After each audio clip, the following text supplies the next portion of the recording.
Good day, crafty chums, and welcome to my channel. It's Nikki here, aka Carson de Cat's Life, and someone has requested I showed a couple of cards the other day,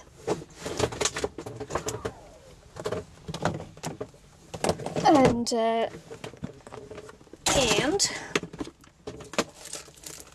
someone has asked me if I would do a little tutorial on the cards, and so I'll just show you the cards that I made, and it's these ones here. They're my very quick and easy go-to cards, and so someone asked me to do a tutorial on there, so that's what I'm going to do today. It's a distress ink. This is like I keep these cards handy because they're quick to make and they're quite pretty and a little bit girly, and they're, you know, you can actually stamp any sentiment on there for any occasion. So I'll just pop this back, and so that's what I thought I'd do. Now this is I used to do it by using distress inks on there and using it as a watercolour thing, but I found it easier to get the distress markers to still get that watercolour effect look, but it's easier on the stamps if you have the markers to use on there rather than using the ink pads. So I'll just give you a few measurements based on the card size I have here. So the card that I have is 5 3/4 by 4 1/4. So the layering size cardstock is 3 3/4 by 5 1/4.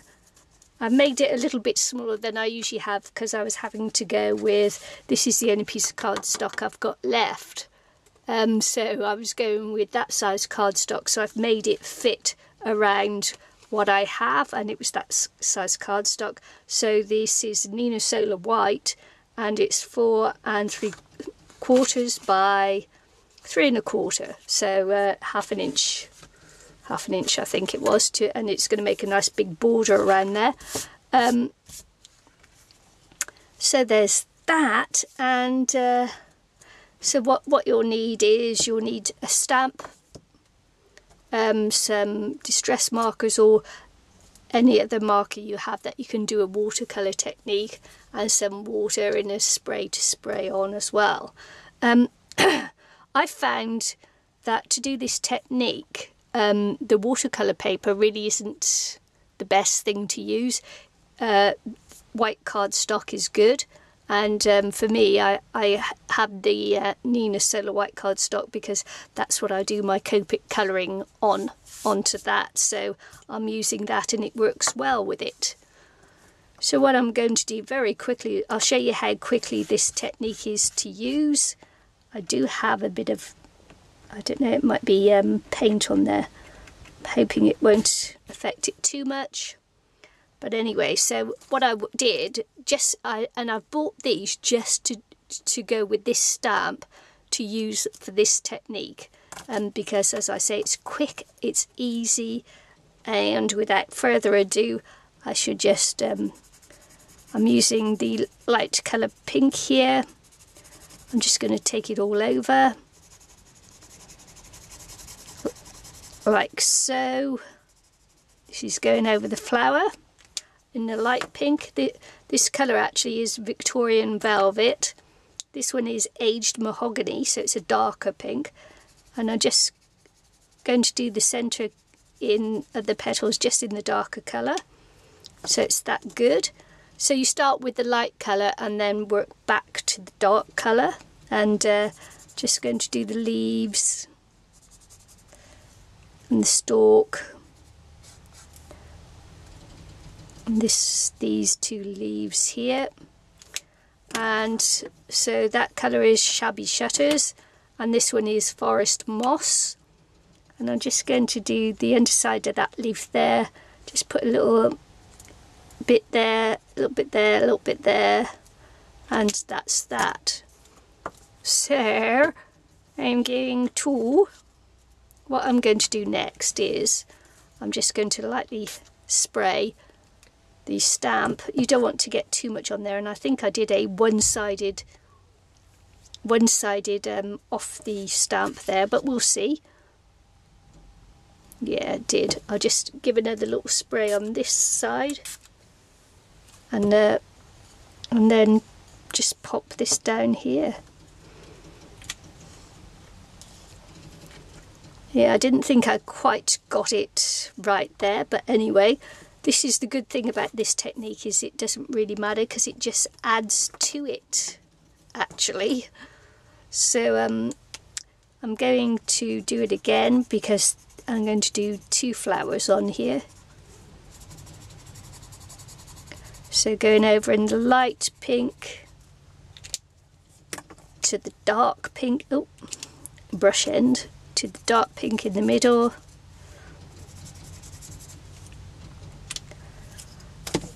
to the light green,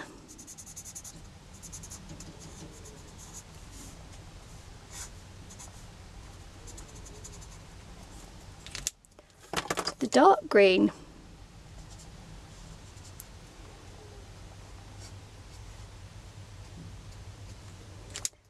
move this out of the way while I spray, and I'm going to get a better spray this time. Oh yeah, that was a really good spray, and it will make it go a little bit lighter. So again, I'm looking at to see where I've got the flowers there. The only trouble with using, of course, a wooden block is you can't actually see where you're stamping, but yeah, so I just did a slightly angled to the side over there, which was good. As I say, you know, the rubber stamps are really good. They make a really good impression and everything else. But the thing is on the wooden blocks you can't see where you're going really, even though, you know, you can roughly see from the pattern on the back of the block. But it just doesn't give you that precise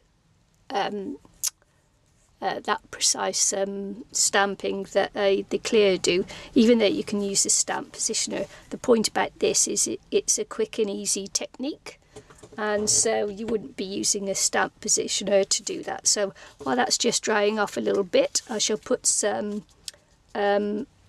tape on the back of this one, put it onto the card. I'll just pop some tape on. I'm just waiting for that to dry. As I say, I'm not worried about the one that didn't take very well, because it just adds to it, you know, it just adds to the card, so I'm not hugely worried. And of course I've chosen the pink to go with the flowers on the card. Green is also really good, dark green. Purples, I mean, as long as you're using colours that complement what you've put down, it's really good. So, like there, on the back of all my cards, I like to put my stamp.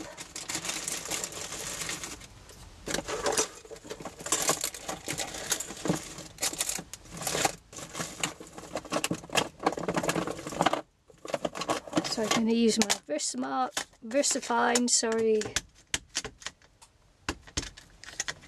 stamp. Of course, with this one I just have to make sure I have it the right way up. So now I've just got to let that dry also, and I'm just going to look for a sentiment stamp. So I've got a stamp here and it says "You're wonderful," which I'll stamp up in a minute. What I'm going to do is I'm just going to put some tape on the back of this one as well.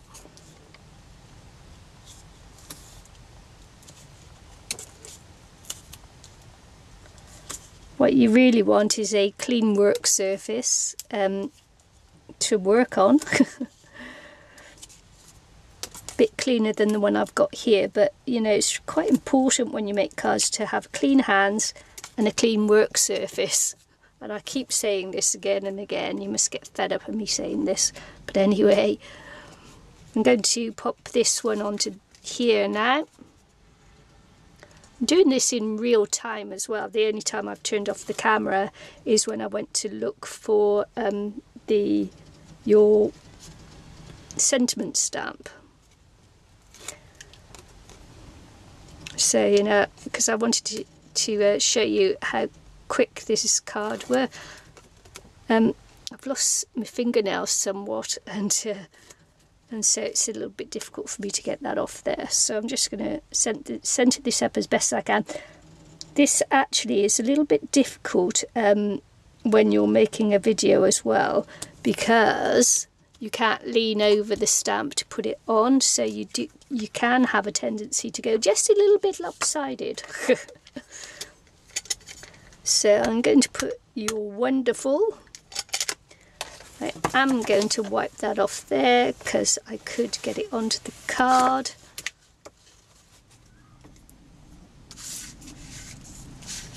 Oh, it's gone over all dark because we've got a so I'm hoping that that's okay there. You're wonderful. Take this off the back here. As I say, it's going to be a little. I'm careful now not to put my hands into the ink because it will still be drying a little bit. The watercolour, the distress inks obviously have dried, but it takes a little while longer for this VersaFine ink to dry off. Just have to be a little bit careful there. So see, I've got no nails left. After my mixed media frenzy just gone off, I've got no nails left. It's funny how I've been relying on my nails to get this off. There we go. And I'll just centre this up again. As I say, it's a little bit difficult to get it exactly right when you're videoing because you need to lean over it to see, but I think that'll be okay. And that's how quick it is to make these little cards here, and they look quite nice as well. So hope to see you again soon. Bye, and don't forget, it's a cat's life.